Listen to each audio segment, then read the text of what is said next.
Hello, ladies and gentlemen, and welcome to another review here on Pez of the Mind. I am James Phoenix. With me is Chris the Mole. The award-winning Chriz, aka the Mole. And this is Indeed. more awards than Power Rangers will get.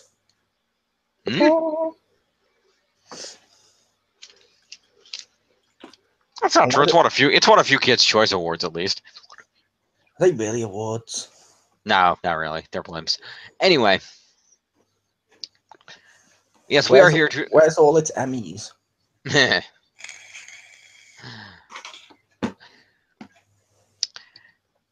Anyway, yes, we are here to talk about Power Rangers, but not this one. And we're here to talk about live-action superhero shows, but not a good one like this. Okay, did you see Bruce Wayne puts on the mask this season on Gotham? Even though that makes no damn sense. Yeah. They might be doing what Smallville did, and it might be its last season or two where they're wrapping it up and making him more. Last season or two, Superman started acting more like Superman. Had like the Matrix style outfit with the S on his chest. And then the final scene, he still has the Superman costume on for the end of the series. So it's possible Gotham could end of him becoming Batman. But then again, Gotham, it's possible he could put on the mask, become Batman, and they could still continue to call it Gotham. Because Gotham is still where he lives, so it doesn't make any less sense. It's true. It's not like Smallville, we're like, yeah, we're going to keep calling it Smallville, but he's been living in Metropolis for 5 years. Yeah, it's named that because that's what Lois calls him. Oh, that's so cute. Anyway, like, fuck off. Yes, but yes, we are here to talk about Power Rangers Ninja Steel, the current series of Power Rangers, the 24th season, for those keeping track at home. And we're going to discuss the first 5 episodes. Let's get a feel for the show and how it's doing. The current episode, I think, is 12 or 13. I'm a couple behind, but we're only going to talk about the first 5 today. We may come back and do 5 more later. We'll see. No, we won't. Okay, we won't then. We literally already established that on Twitter. If we're only going to do it at the end of the series, because we're not going to keep reviewing all of these as if it's more important than everything else we do. Fair enough. Okay. So the season premiered back in January, and the pilot episode of this was Return of the Prism. Or if you live over here, it premiered about 2 weeks ago, because I think we're now on episode 10 because I got all of this week's recorded. Right. So I think it's like 2 weeks ago when it started. It started like not Monday, the Monday before. Okay, fair enough. I'm just keeping things international. That's good. I'm out of lemonade. Anyway. And ironically, over here, it didn't air on Nick. Interesting. That's only worth noting, just for people over here, because for some reason, the last couple of years, Nick over here has been ashamed to air it until all the way later, when they put in stupid time slots. Instead, it airs on Pop, a Freeview channel. Okay, then. No idea why. Who knows? Well, I can figure out why.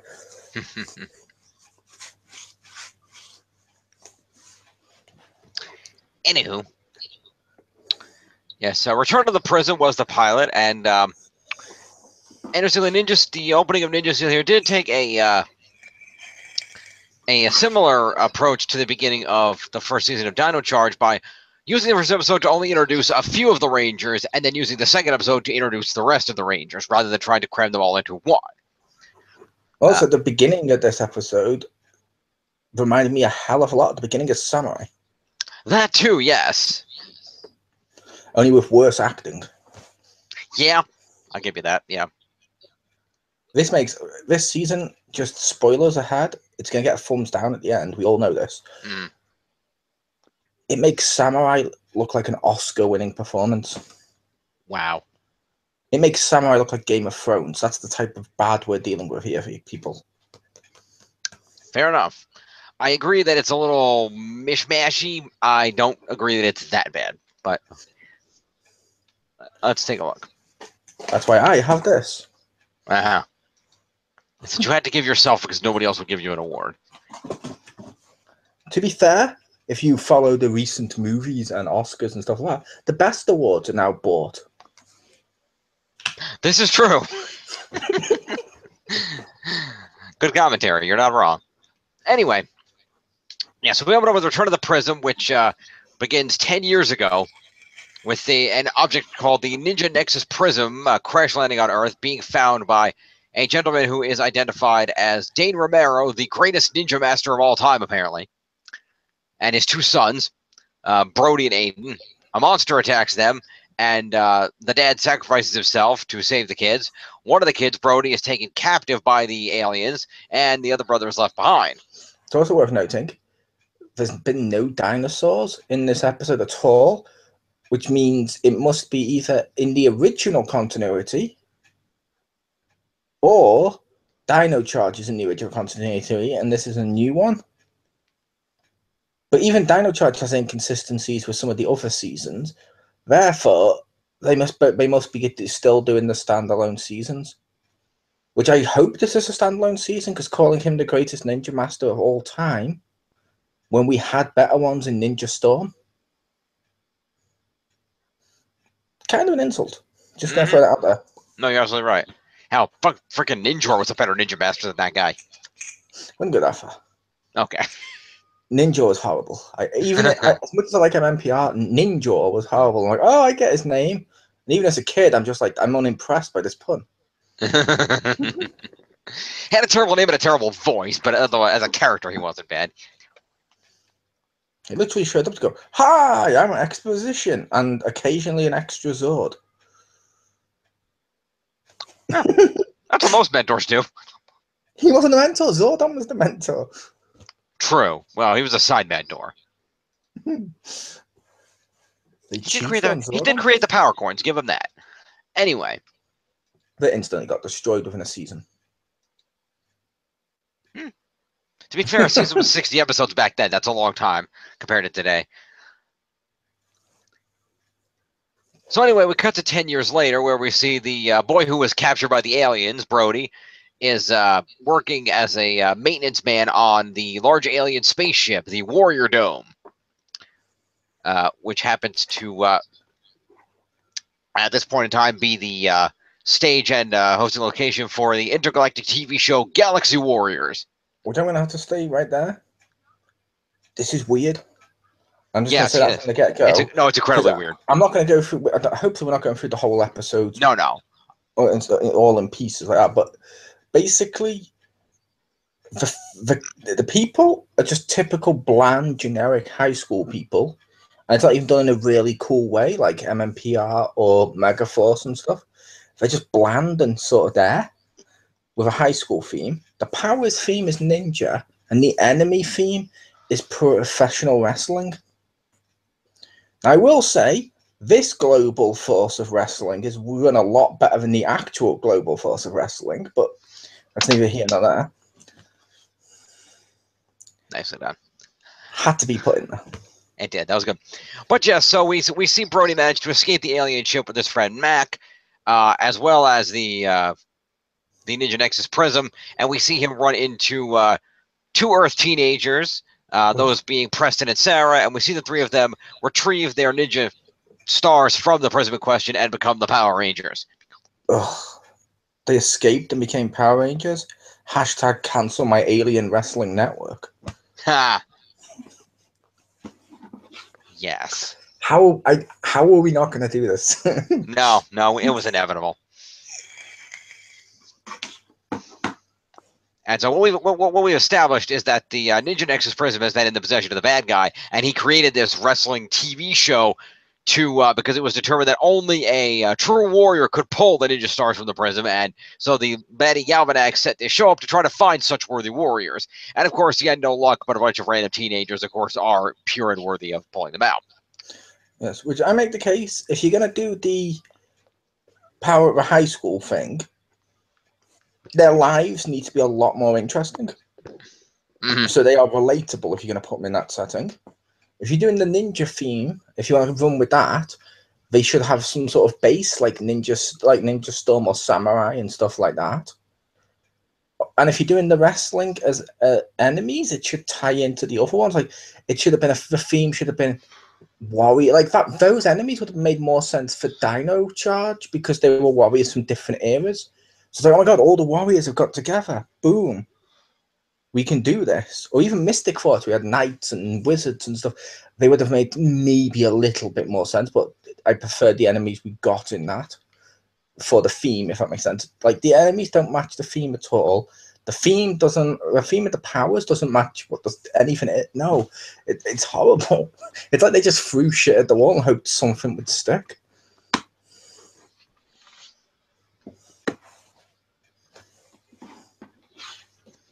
Indeed. Now, part of that is the Sentai source footage was equally as random and made no goddamn sense, but they just made it worse when they brought it over. Yeah, they made it worse. Let's not blame everything on the Sentai. They still did a horrible job. No, I'm not blaming the Sentai. I'm just saying it was a percentage of the blame, but a lot of it is still on Power Rangers. Most of it is because they've done loads of seasons where they've done original bad guys. They could have done an original bad guy, made it ninja themed, just with the same suits, and made the actual high school stuff. They could have made them in like a ninja academy, and we would have been good. Yeah, I can see that.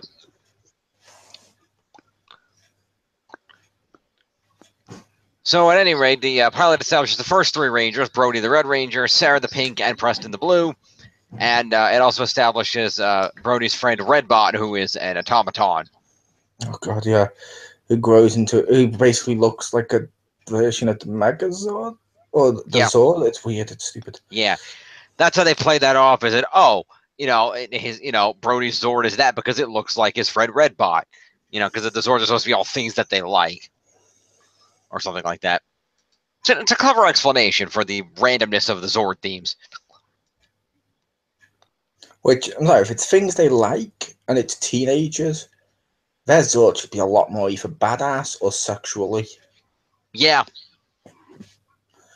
Like, when you were in school, well, maybe not you, because you were a nerd, but when you were in school, if someone said to you, okay, it's going to be based on something you like, it wouldn't just be, oh, look, it's a cat. It'd be like, oh, look, it's a cat with chainsaw arms and knives coming out of his back shooting fire, and it looks like shitty graffiti that you would draw on a notepad. That's the type of stuff that teenagers would have believed in or wanted. True. So after they become Rangers, the Ninja Nexus Prism flies off with the other three stars, white, yellow, and gold, still in it. And in the second episode, we find the remaining two Rangers, Calvin and his girlfriend Haley, yellow and white respectively, and Haley's dog Cody, after whom her Kodiak Zord is themed, that we find out later. I'd make the case not the remaining two, but an additional two, because we still got one later. Right, you're right. We didn't get to him yet. Okay, the remaining two of the main five. I'll put it that way. And they end up getting attacked by some debris that falls from the ship, and they end up meeting Mick, Brody's other friend from the ship, played by Power Rangers legend Kelson Henderson, who will serve as your mentor for this season. And after fighting off some bad guys, they end up getting a hold of the yellow and white stars out of the Ninja Nexus Prism. They reunite with the remaining Rangers. They locate the missing Ninja Steel that Brody's dad had back in the day, hidden inside a trophy at the high school. And the five form up as a Power Rangers team to defeat a monster, per the usual.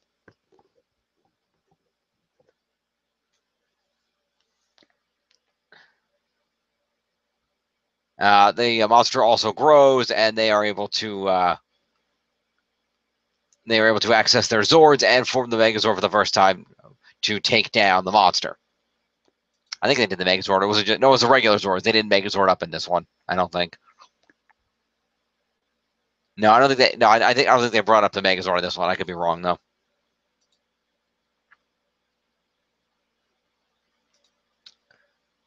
Hello. Oh dear, I think we've lost Mole. Unfortunately, that happens from time to time. But yes, we also set up in this episode the Rangers' base, which is actually inside their high school, which is kind of unique. Mick, when he goes to the high school with the other two, they try to disguise him by making him look like the shop teacher. And the admittedly a bit absent-minded principal comes in believing him to be the shop teacher candidate that she was scheduled to interview. And being that Mick is a mechanic, that's actually his last name, Canic. His name is Mick Canic. Yeah, that's original. And he basically ends up being named the new shop teacher just like that, so that he has a reason to be around their school. And he's able to turn the paint room of the shop class area into their base because the paint machines broke during the course of the episode, so there's no reason for anybody to go in there except Mick, who is the shop teacher. So interestingly, they chose to have everything focused at the school as both their, where they are, during the day. Their base is located there, and it's it's also serves as the hangout location where the Rangers are when they're not in school per se, like the Ernie's Juice Bar, because there is a very nice looking for a freaking high school. There's a really nice cafe in this high school. I don't know what kind of funding this high school has, or this is like some. I'm assuming it's not a private high school, considering Brody was able to just show up and start attending classes without paperwork. But this is just a really, really well funded high school. But in either case, it's interesting that they tried to use the school as everything rather than just a school. So there's a school, the hangout, and their ranger base all in one. Now, a lot of things happen in the school, like I said, between the cafe and the way some of these people act don't make a hell of a lot of sense for a school. This is some weird parallel universe where school is more like college somehow. I don't understand this school. It's weird. Do you understand this high school, Mo? No, like I said, No. The whole series is badly done. It's all bland and stuff. No. I just mentioned that they did an interesting thing where they chose to have the school be the everything for them. It's both their school, of course. It's the cafe and the school is their hangout for when they're not in school. And then they actually have the ranger base in the school built into the shop class. To be fair, you have high schools with cafeterias and stuff for kids to hang out in. True, that was just really suspiciously nice for a high school. Oh, to be fair, a lot of things are like that. In Power Rangers, like that was a really nice museum in the last series. That's true. It doubled as a giant cafe that was a fast food restaurant that people would still go to, and occasionally they'd like to learn stuff. That's not what a museum is. Yes. And somehow the curator is some 25-year-old girl who runs the whole place by herself with a bunch of like 4 people. Yep. I have no problem with her running it because it's possible that you could have some young people running a museum. My problem is just the giant takeaway restaurant in the middle of it. Yeah, that's random. Yeah. She must have got her paleontology degree from the same school that Tommy Oliver did. To be fair, he was in his 30s or 40s when he came back, and he took 10 years or so in between. That's enough time to go through college. Yeah. I suppose. You're trying to work out in your head, you're like, oh, yeah, that was a lot of seasons. Indeed. I guess if he didn't take too long after leaving Turbo to decide to be a paleontologist, he could have pulled that off, yes. Yeah, I guess being a race car driver didn't pull off instantly because no, he wasn't a famous race car driver that fast, I'm guessing.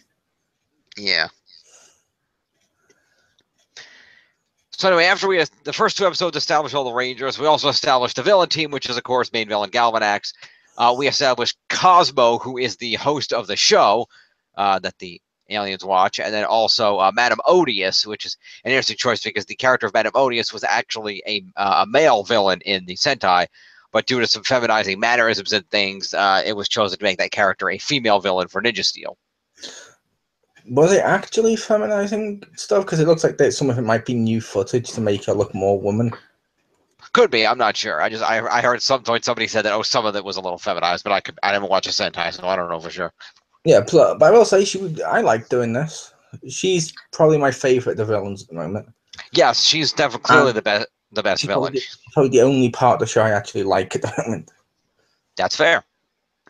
Yeah, she's very effective as we find out that she is, we don't know the details yet, but we find out that she is apparently plotting something on her own outside of the knowledge of Galvanax, so interesting to see where that goes. Yep. Also, the Rangers make sure to note that by the time the Prism got back over to give White and Yellow their stars, the Gold Star was already gone, meaning the Gold Ranger is out there somewhere. Oh, dun, dun, wait, dun. Are we still on episode 1? 2. Oh, fuck. Yeah, so also episode 3. Yep, episode 3 was called Live and Learn. The premise being that the Rangers get their elemental throwing stars to increase their ability to fight. They have to fight off a monster, of course, And we see Brody being heavily dependent on his datacom, which is basically a smartwatch tied into the alien spaceship that he escaped off of.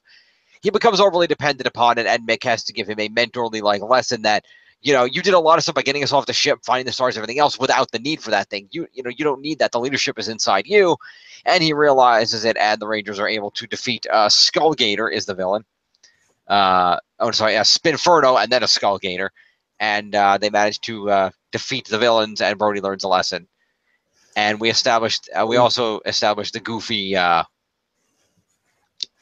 Did you want to talk about Victor and Monty? Yeah, I'll talk about them at the end. Okay. But we also will say this is the same lesson. Another Ranger learns either the lesson before, or either the episode before, the episode after, where he suddenly becomes dependent on his magic. Yeah, kind of.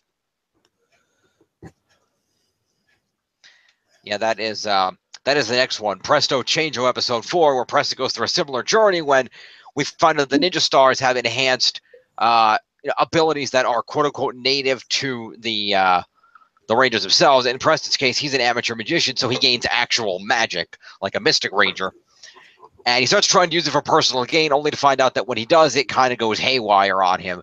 And it only works probably when he's using it for the greater good, like fighting monsters. And so he has to learn not to be so arrogant with his magic, and to use it when it's appropriate, and to not get too big for his own head, as it were. Yep. So,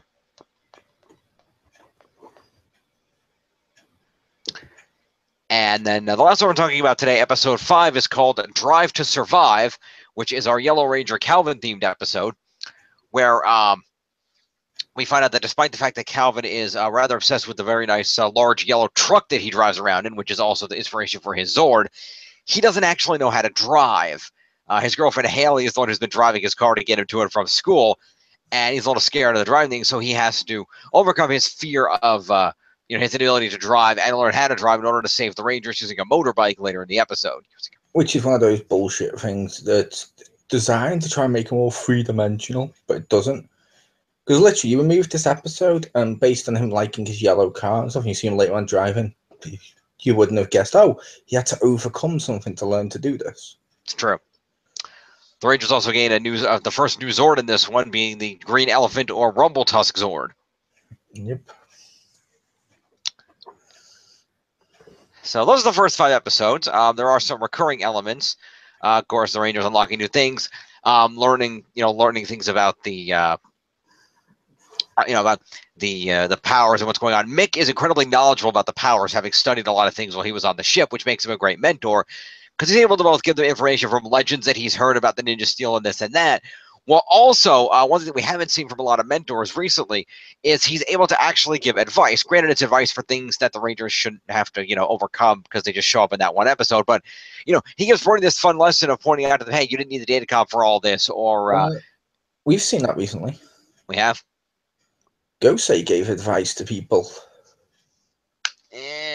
Not in the same way.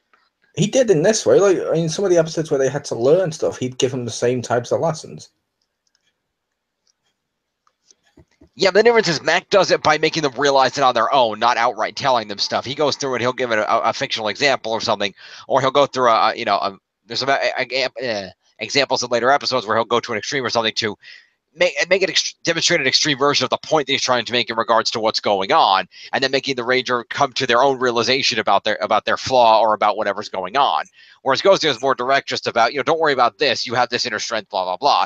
So he did give them good advice about that. It just wasn't in the same format like Mac does.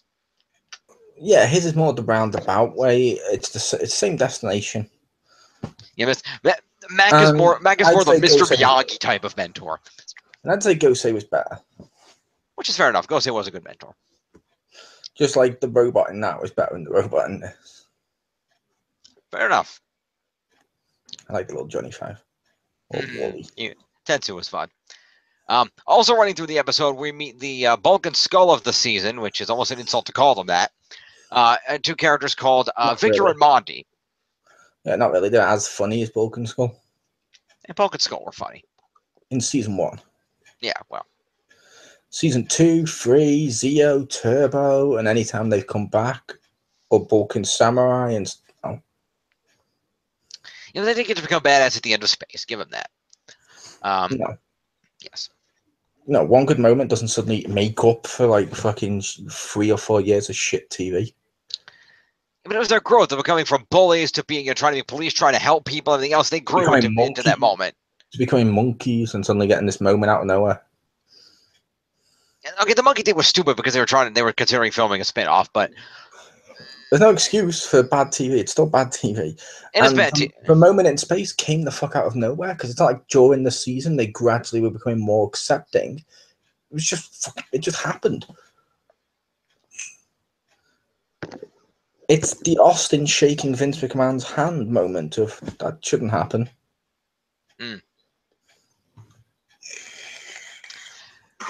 But anyway, we have Victor and Monty this season. Victor is an arrogant jock who believes that he's the coolest kid at school and the best at everything. And his best friend is a random nerd. Yes, and stereotypical nerd from every 90s sitcom. He does, the nerd Monty, who follows him around as a minion and presumably does his homework and everything else and just basically does whatever Victor tells him to do. I mean, he pretty much looks exactly like Clarissa's brother, and Clarissa explains it all. He does look like Ferguson with blonde hair, you're right. I don't know why he's even dressed the same. And I'm like, wait, what? He is, it's true. I never didn't think about that, but that's very true. Which, yeah, I hate the element of every episode to get something new. I don't like that because if you keep getting something new every episode, the stuff you've got won't get appreciated. It's true. It's like how much, like, for example, I know people always go MMPR and stuff, so I'll just use that because it's the easiest one. How much did you like the stuff in MMPR? You liked all the weapons, you liked all the Zords and stuff. They didn't get the extra Ranger, or they didn't suddenly get the extra Zord, or the extra vehicles and stuff, like episode. And some people blame, like, oh, they cut the episode in half. But even cutting the season in half, okay, 24 or 22 episodes times 2, it's still almost 50 episodes, and you're still pacing it this way? That's shocking. And there's no excuse for it. People will use the excuse of, oh, it's the toy line. Oh, it's the Sentai. Oh, it's anything other than blaming Power Rangers for bad writing. It's bad writing, but it's bad writing that they're forced into. Still bad writing. It's still bad writing, but they're forced into it because the other reason is in order to use the later footage that has that new stuff in it, the stuff has to be introduced or they can't use any of the footage. And given the stuff is so heavily used later in the Sentai, it becomes an issue of we need to introduce this stuff or we don't have footage to use.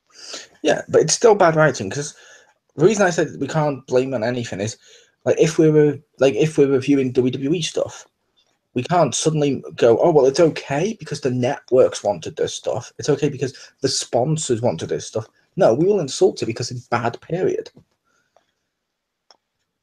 It's like other TV shows, people do the same stuff.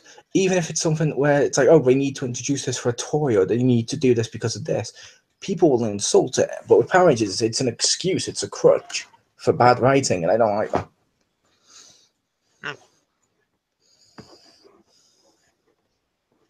Yeah, it's still bad writing, but still true. So is all those stuff I just said. No, I know. I'm just saying. So, yeah, this is Power Rangers Ninja Steel, the first 5 episodes. We just came back from the hiatus recently, so they're up to episode 12 or 13 over here, and I think you said about 10 over there. Yes, 11 tomorrow. Yeah.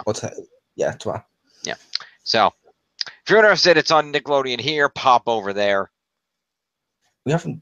I thought. Oh, wait, have we finished now? No, I'm just mentioning. What else do you want to talk about? It sounds like you're doing your wrap up stuff. What else did you want to mention? The theme song is terrible. It's bland and generic, not the best, and I can't even remember it. It's that bad. The costumes look like ass. The Zords look like ass. The acting, like I said, is terrible. The characters, like, you got that, like I said, that Pink Ranger who's, oh, look how perfect I am. And now suddenly I'm inventing a hoverboard. But yeah, I still got stylish hair and all this makeup because I'm like a model. But yeah, I'm also a rocket scientist. And that's not good characters. Yeah. And they can't even blame the Sentai on that, like the Power Ranger fans will try to do, because she wasn't in it. It's a human character that's messed up. Yeah, no, that's just the writing of that character. And all the characters in this are terrible. Brody's interesting. The Red Ranger's slightly interesting. That's only because he's surrounded by so much crap. If you took this Red Ranger and you plucked him out this season and you dropped him into the middle of Time Force or Dino Thunder or something like that, he would just look like shit. True. Hell, if you even put him next to Jaden in Samurai, he would look like shit. Which is bad that Samurai is so much better than this because I don't like Samurai.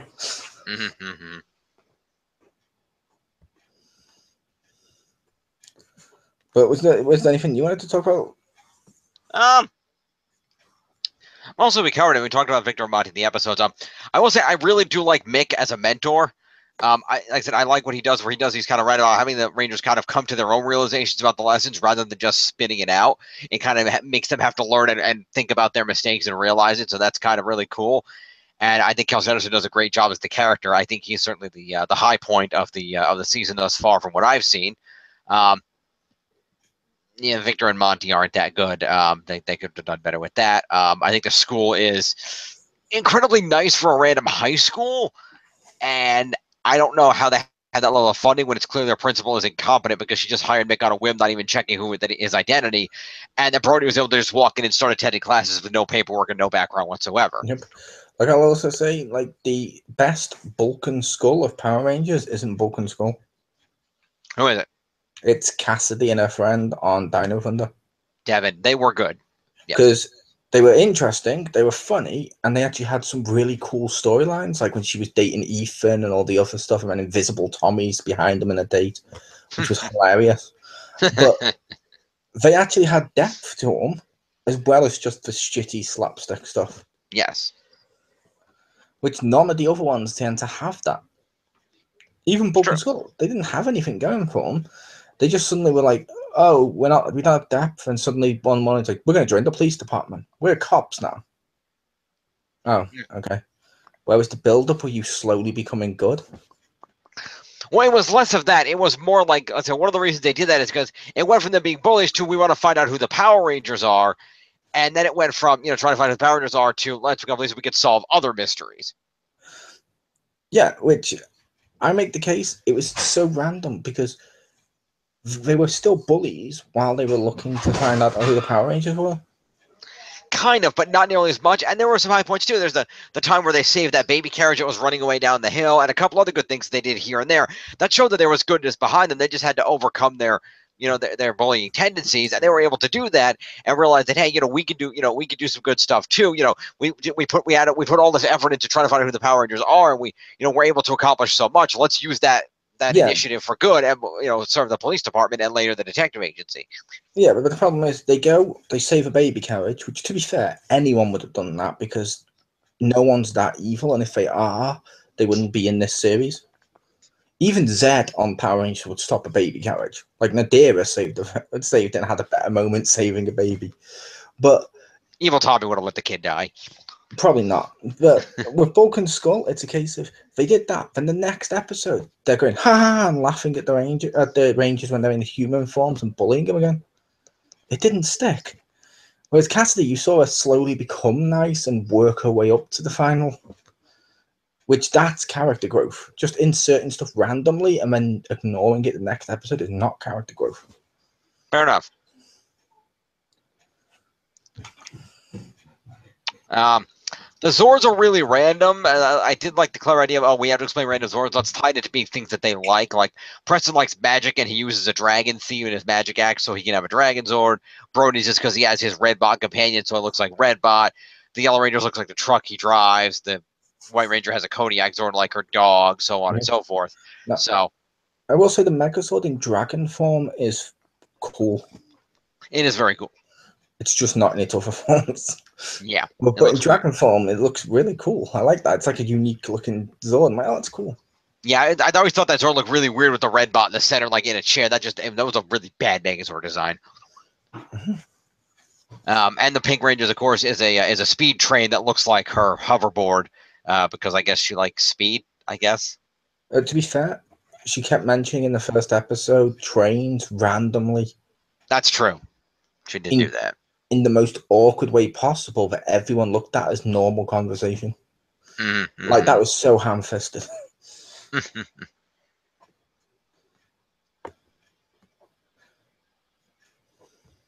All right. Anything else you want to mention? No, we can go to the ratings. Yeah, I think we got it. All right. Yeah, first episode, 5 episodes of Ninja Steel. If I was going to rate these, I would say I'm going to give it a 70 because there were some highlights. Mick is very good. There were some cleverness in their attempts to explain away some of the oddities of the footage they were dealing with. Of course, the randomness of the Zords. With the villain situation, making it a wrestling league, that was kind of interesting. I didn't see that coming. So there's some interesting aspects. The problem is none of these interesting aspects connect together whatsoever, and all it does is make the entire thing look like a clusterfuck. Yeah, I think we're the 70 because I would say, if you're like me and you're a diehard Power Rangers fan, it's worth watching. But if you haven't watched Power Rangers before, this is not the season for you to start. Don't do that. There are much better seasons for you to start watching Power Rangers on. This is not the one to choose. Mole. Okay, yeah. As I mentioned before, I'll give it a thumbs down. Yep. I watched Power Rangers since the first pilot, and I'm telling people avoid this. It's not even worth watching. It's terrible. The acting's bad. The writing's the acting's bad. The writing's bad. The look of a lot of stuff is bad. It's the mix and match of themes is just weird and terrible. It's like it's got no redeeming features because while it has a couple of things that you're like, oh, that's cool, it's not worth all the crap around it to get to it. The Mentor's one of the worst ones ever. The Rangers are the worst Rangers ever. But in terms of personality, they're just bland. It's like, oh, come on. Even Kevin in Samurai was better than these people. And he was the blandest Blue Ranger I've seen since SPD. So, yeah, just avoid this. You'll do yourself a good time. And give Sky credit. He may have been incredibly bland Blue Ranger, but at least he had a backstory of, he had a friend that turned evil. Yeah, didn't stop him being bland, but he was still bland. Yeah, thumbs down. But like I said, thumbs down. Fair enough. So we may do another video at the end of Ninja Steel to take a look back at it. We'll see. We haven't decided yet. We had decided. We said we would. We would? Okay, then we'll be doing that when we get around. Do you want to do it at the end of Ninja Steel or at the end of Ninja Super Steel, whatever the hell they're going to call it? We can do it at the end of Ninja Steel, then we can do the 5, and then the end of... For the second season. Okay. Yeah. Sounds good. Well. It is seasons, we might as well. Okay. So then we'll be back at the end of this, which is probably going to be... The series usually ends at the end of November around Thanksgiving sometime, so we may do this... For me, right. We're doing it when it ends in the UK. Right. Okay. Which I don't even know when. I just didn't know, given that you've only premiered 2 weeks ago and already aired 10 episodes, I didn't know how fast you were going to go through them. To be fair, that's happened before with like Dino Charge, and we get through and we get up to like episode 15, then they suddenly stop it. And then we get them all again, so then we end up a few weeks after you guys sometimes. Okay. It varies, so we don't know when. Sometime around the end of the year, probably, if not January, we will go through and take a look at the remaining of Ninja Steel just as an episode, as a season summary review, and see if it managed to get any better. Yep, and if they're on Netflix here, I'll throw in the Christmas and Halloween shit if they do them. Okay, that works. We'll see if they come up. If it's not, it doesn't really matter. Spoiler, there'll be clip shows. Yeah, pretty much. Oh, to be credited, at least they've been doing okay. Like, I mean, back in Dino Charge, that Halloween one where they were using the clip show to solve the mystery of which Ranger's an imposter was actually really good. So they can occasionally have a good reason for the clip show, even though it's still a crappy clip show. To you. To me. To me, that was a fucking terrible thing. It was just a horrible clip show. If you want to watch clip shows done right, watch Friends. Fair enough. It was still just an excuse for a clip show, and it was terrible. Okay. So at any rate, Mole, thank you for joining me. Yep. And as mentioned, Power Rangers Ninja Steel can be found on Nickelodeon, airing at least over here on Saturdays at noon. And it can be found over there on Pop TV. Yep, on Pop. On Pop, yep. And Also on nick.com, of course, if you're on this side of the pond. Yep. So, yeah. Yep. We'll see you Tuesday for one of our reviews. Not sure if I'll be on camera on Tuesday, but we'll see you Tuesday. right. Yeah. What are we doing on Tuesday anyway? I don't know. It's in the schedule, but I don't have my phone with me because it's on charge. Okay. Well, let's see. On Tuesday, we are going to be taking a look at the movie Boss Baby. I have that right here. And I've seen that. I like that one. Excellent. Have you watched it yet? I have not, but I'm going to grab that tomorrow so I can watch it Monday night and be ready for Tuesday. Okay. And we'll see you on Tuesday. Peace.